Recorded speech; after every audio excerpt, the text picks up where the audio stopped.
Hamilton from Audible Elegance, Cincinnati, Ohio.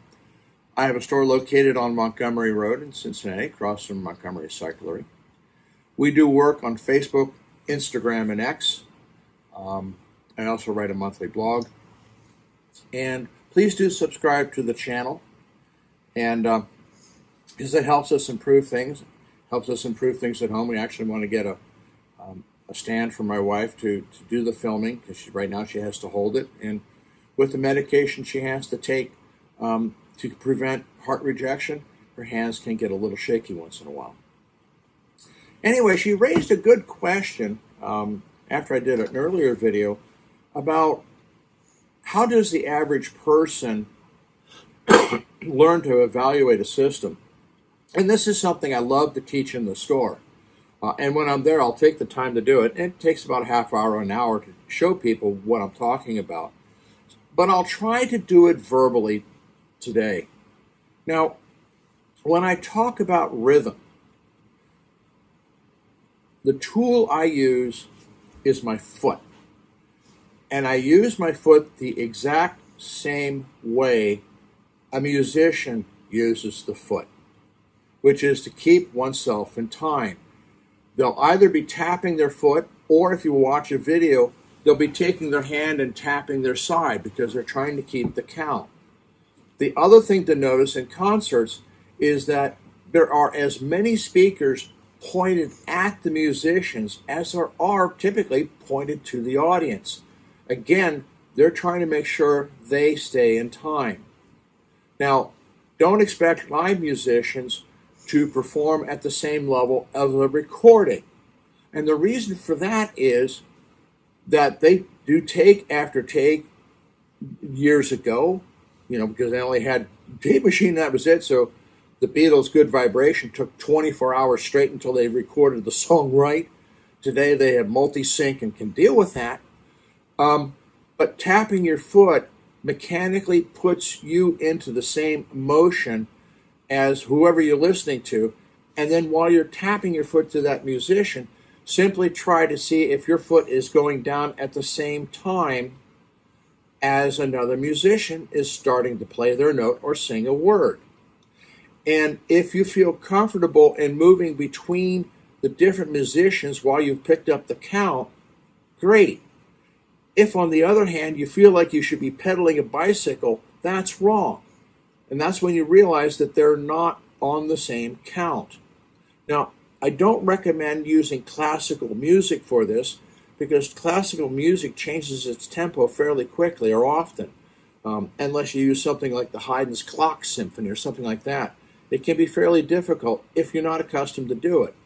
Once you learn to pay attention to the rhythm, then you can go running through any type of music and realize, yes, this is right, or no, it's not. Now, another example of why people can tell the difference, and you don't need an audiophile to tell you how to listen, is we've all heard street musicians, playing. And invariably, they have a case in front of them, and, it might be a guitar case or anything, and there's some money in it. Now, depending upon their quality, you come away with one of three opinions.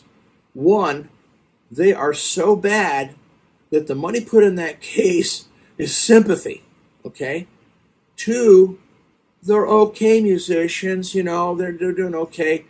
And probably the money they put in there is what they put in there to make you feel guilty, not putting more in there when in fact they've, they've primed the pump. And the third experience is that they are so good that you're willing and happily put the money in there. So you can tell that right away in rhythm. If they're not even playing in time, they're just kind of odd, they're not good. And I had this personal experience many, many years ago in Cincinnati, where these two guys were playing like bongos or drums on one of the causeways going over to a Bengals football game. And the first couple of years, they were pretty sad, okay? But after a few years, they actually, while performing the same music, were actually pretty good at it. So you can recognize this.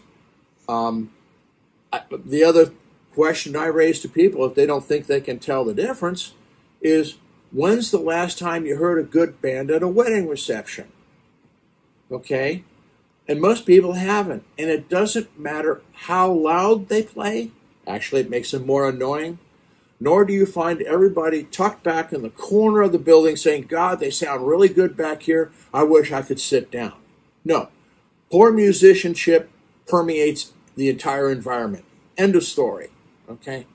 And frankly, I don't want to hear otherwise. I've never heard lousy musicians sound good in a sweet spot.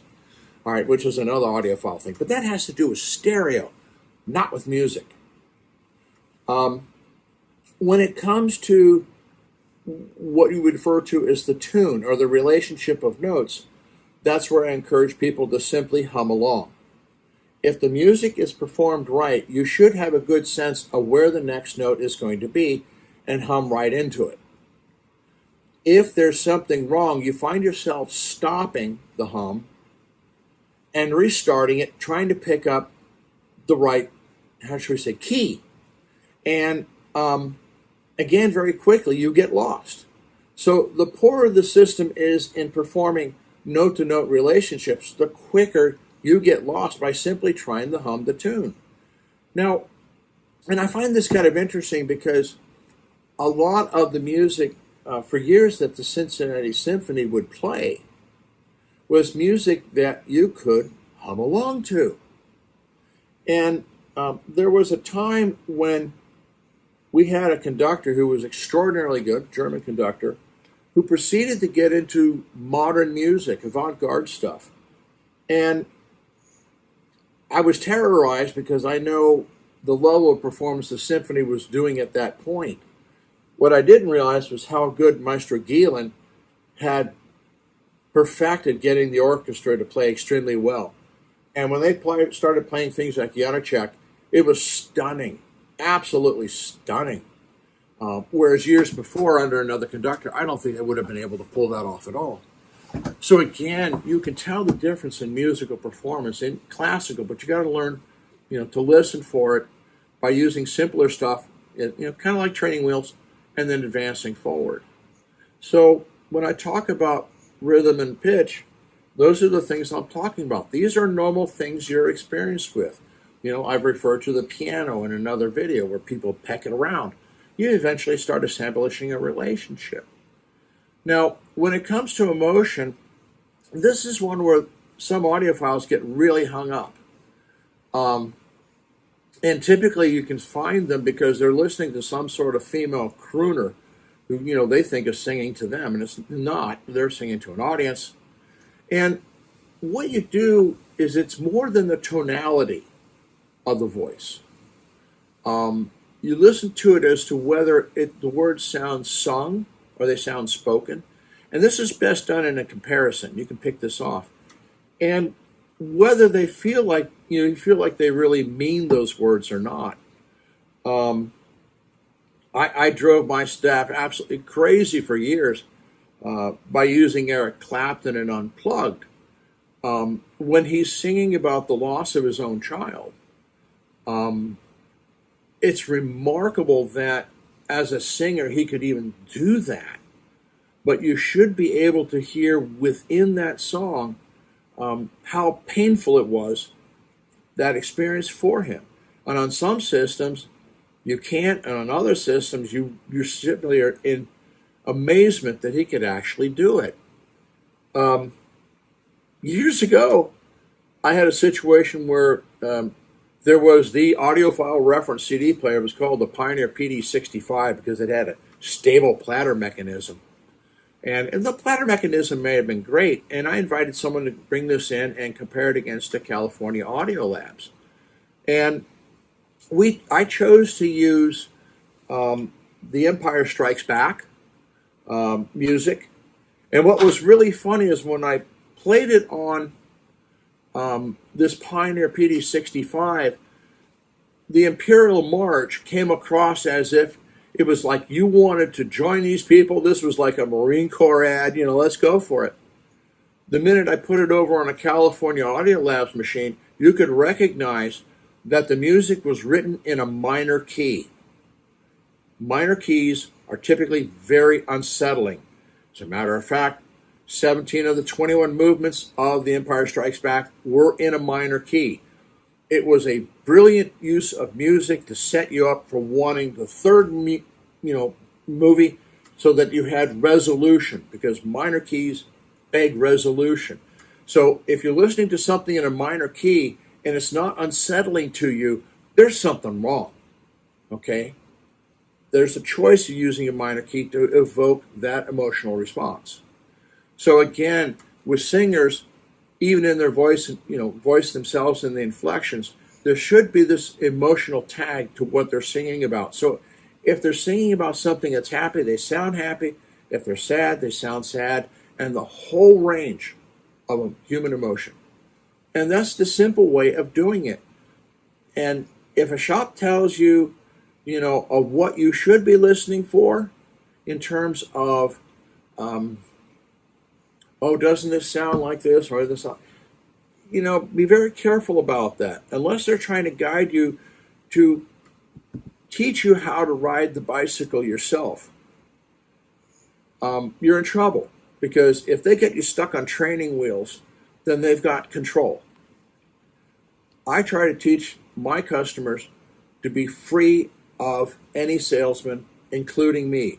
I let them use their senses that they naturally have. There's no such thing as audiophile ears.